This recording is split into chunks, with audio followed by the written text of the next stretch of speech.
What's up, Facebook Live? How are you, my Hot Pursuit Journey or Hot Pursuit Nation Dream Builders? I just was working with some of my Hot Pursuit Journey trainers. How are you doing? I was excited to connect with you this week. It seems like it's been a while, but no time like the present to check in with you all and see how you're doing. You know, this journey of dream building, hey, Missy, can be quite exhilarating and amazing and fun, and it can just be downright frustrating and confusing and overwhelming. Wouldn't you agree? Give me some thumbs up for that. And, you know, I posed a question, I think, this weekend on this page, just asking, you know, where were people what were some challenges that you were all having in your business? And there were a couple of you that said that you were challenged with really understanding what your buyer's journey is. And that's a topic that I'm really excited about. I'm really passionate about. One, because I think many people do struggle with that. And two, because I struggled with that as well. It wasn't something that just came natural to me, but I really had to work at it. I really had to study my ideal client and really understand their buyer's journey. I really just understand the journey that they were on, what they needed, and how I was going to be able to best serve them. So let's talk about that a little bit. And you know, obviously pop in your questions and let me know what you need as I'm sharing as well. Hey, Rosalind, great to see you. All right, so let's talk buyer's journey. First off, just even in the title, buyer's journey, it's about the buyer, not you. It's not the coach's journey, the entrepreneur's journey. No, this is the buyer's journey. So it's really understanding what is their journey, what do they need? And in order to really be able to answer that question, you need to get in their shoes. You need to get in their head to really understand what is it that they need. What often happens is that we sit down and we think about the things that we love to teach and the things that we're passionate about and all the things that we know and we're masters at and we are certified in to teach. And we then package up a program or a lunch and learn or a keynote or a workshop, and we package it up together and then we try to sell it. And that's our journey because it's something that we love and we want to share and we know that people will benefit from it. And yeah, you know, I mean, I'm sure they would benefit from it. But we're talking about the buyer's journey, your ideal client's journey.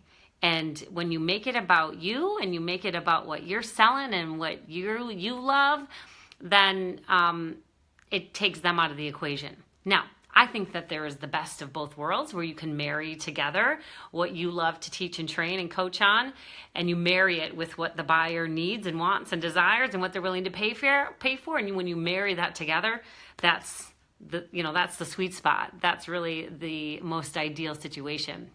So here's kind of my approach, and here's how I look at it, and here's how I take my clients through this process. Is number one, you got to know your buyer.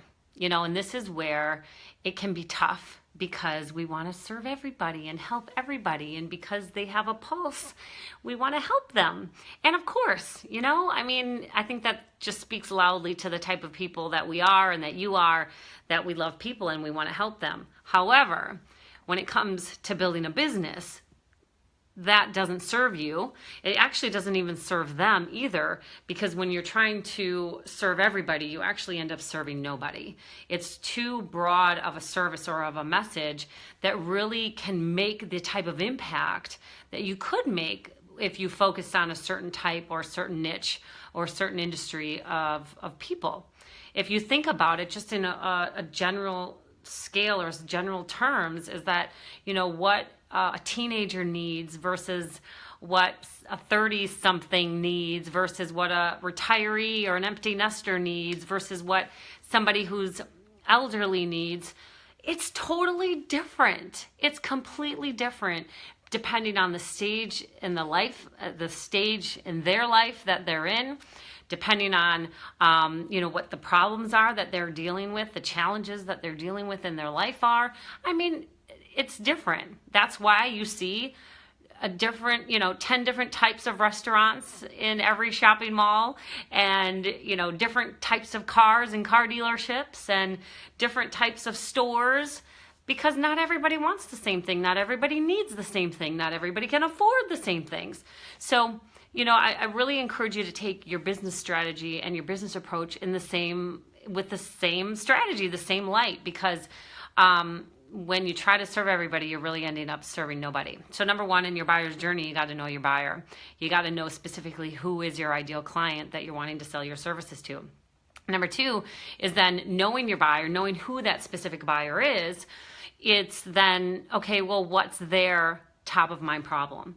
What is the problem that they are wrestling with at 2 a.m.? What is the problem that is stressing them out, waking them up at 2 a.m. in the night, that they're tossing and turning thinking about?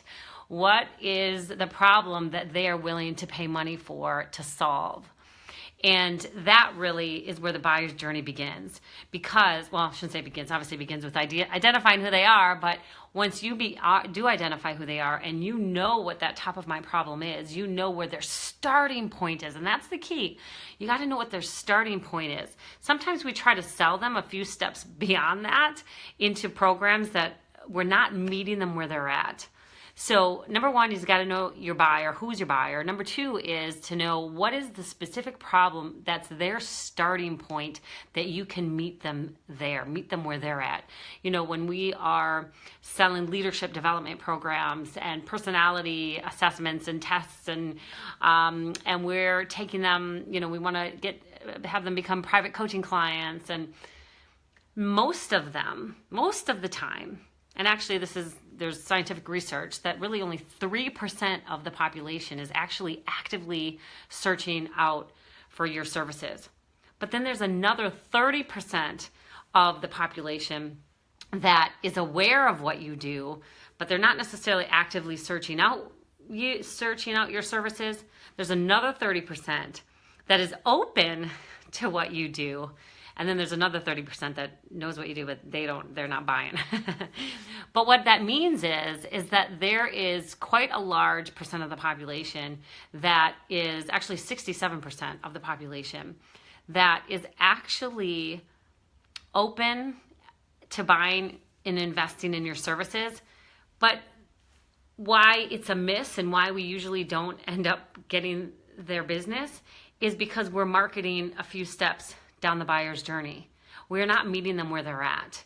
And so it's so important to meet them where they're at. And so again, what that means is really understanding what is that top of mind problem that's waking them up at 2 in the morning that they're struggling with. They're not thinking about, oh, I need to better understand my personality so that I can work better with and communicate better with my teammates.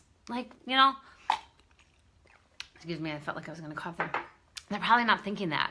They might not be thinking about, wow, if I really could develop my leadership skills, I'd really be able to be more effective as a leader and create more buy-in and, inspire my people. Possibly they're thinking that, but they're probably thinking, man, I hope I don't end up having to work 60 hours this week again. I just wish my team would do what they need to do. Why won't so-and-so do what they need to do? I need them to step up. I need them to perform. Or why is so-and-so so hard to work with? I don't get them. They're talking about the struggles and the stress on the day job. They're wondering why things aren't working the way they want them to be working. They're wondering why it's so hard. Why are they having to work so hard? It's really getting in there, in that space in their minds of where is that struggle? What are they pulling their hair out about? Because the more we really understand from that place where we can meet them where they're at, that's where we connect with them and they say, oh, wow, she gets me. He gets me. Okay, I think that they can help me because they understand my world. And when we do a little bit further down in that buyer's journey, we miss that opportunity to connect with them where they're really at. So that is the key, really, to taking them on this journey to work with you and seeing you as the expert and the professional that's going to help them solve their problem is number one, we're missing the boat to meet them where they're at. So number one, you got to know your buyer. Who is your buyer? Number two is you got to meet them where they're at. You got to know what their first top of mind problem is so you can meet them where they're at. And then from there, you're going to provide a solution that solves that first top of mind problem. Now here's the beauty, is once you get them to that point of really seeing you as the person to help them solve that first top of mind problem, is inherent, now write this down, inherent in every solution is a new problem. Write that down. Inherent in every solution is a new problem. So the minute you solve that first top of mind problem, there's a new problem that needs to be solved. It's just like peeling back the layers of the onion. It's not like you peel back one layer and you're done. No, there's another layer to be peeled and another layer and another layer. Same idea. And so as soon as you help somebody overcome and solve that first problem, you can then position being the solution to that next inherent problem. Now, this is what I call, or I've learned from even my mentors, that we call a spiral revenue model. And this is where you position your products and services. So this is the buyer's journey. You position it in a journey that it fits into a sequence of problem, solution, problem, solution, problem, solution, problem, solution. And therefore, as you're working with them, you're baby steps solving problems in a sequential, chronological order that makes sense. Like it's a logical order. Like you may not be ready to build and develop yourself as a leader when you don't even know how to get your own mindset straight, or you don't even really understand what a leader is. Like you need to start and meet them where they're at. Now, if you have a client who already knows what a leader is and leadership is, then you can start at that point. But it's really important that you know who your buyer is, you know what their first top of mind problem is, and then you become the solution for that first top of mind problem. And then from there, what's the next problem and the next problem and the next problem? And you design your business model to fit their journey, their problem solution journey. That to me is what the buyer's journey is all about. It's understanding their journey, what in a logical, chronological order are they, what problems are they facing, and how can I be that solution? And oh, look, what's the next problem they're going to have? And I'm going to help them face and overcome. So that is, how do I say? I don't say it's too complex, but that's a lot, right? It requires us to really sit down and think. And that's the power of really, being a part of a mastermind group, being a part of an inner circle, having thinking partners, having accountability, having a coach, because really being able to sit down and have somebody really help you map this out can make all the difference in your business. And what I've learned over the decade that I've been in business is that to simplify is freedom. The more complex you make your business, the more like different doors that someone can join you, like work with you. They can have this, or they can have that, or they can have this, they can have that. It's what I call the Cheesecake Factory approach. If you've ever gone to the Cheesecake Factory, like their menu is like 30 pages long. It's like, what are you going to order? What are you going to buy? Like, when I go to the Cheesecake Factory, I usually order the same thing every time, because then I don't have to make the decision of flipping through 30 pages of meals to pick from. And so lessen the confusion for your clients, our potential clients, by having a front door. And that front door is your first service, which solves their first top of mind problem. Now, this also, and I don't want to go on too many tangents here, and I'll do another teaching on this, because that's why it's so important to have a niche. I really do believe in that really strongly. I think that, you've probably heard the term before, like ditch the niche.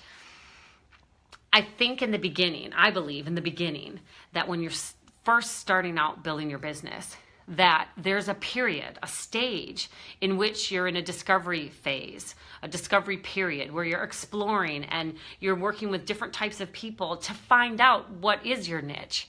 And so in that specific stage, which is not indefinite, but it's a very specific stage that you're exploring and discovering who that who your ideal client is, that yeah, in that stage you may ditch the niche just while you're exploring, but it's with the intention of discovering who is your ideal client.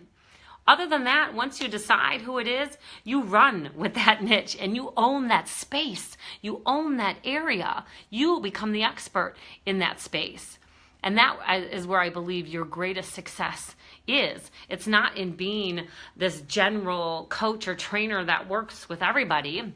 No, have a specialty. Be known as an expert in that specific area. There's great power and great freedom in that, because now you're not having to try to serve everybody. When you try to serve everybody, you really serve nobody. So I don't want to go into a whole nother teaching on that. I'll save that for another training, talking about your ideal client. But for right now, for the buyer's journey, know who your buyer is. Know what their starting point is. Their first top of mind problem. Where do you start them in this buyer's journey? And then what's that first problem that you're going to solve? And then the solution to that problem. And identify that logical, chronological path or journey that they go on, excuse me, that you take them on as your client. All right, so that's your homework assignment. You want extra credit? I know many of you do. I got overachievers on this session. Is put together your 2-minute video, post it on this page of what's your buyer's journey. Now, here's what you might be saying is, I don't know what it is, or I'm not sure who my buyer is or my ideal client. You know what? Put that in your video too. Here's the deal is it begins with starting to think through it. It begins with starting to talk it out. This is a great group to talk it out, to let us know where your starting point is. If you're in that discovery phase, you're just in that exploration phase, that's fine. Let us know that so that we can help you start to map out what your buyer's journey looks like. All right, so have an amazing, wonderful day. Hopefully this was helpful to you.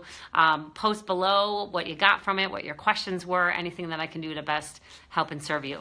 All right, mwah, I love you. Keep being awesome and amazing, and keep chasing your dreams with passion.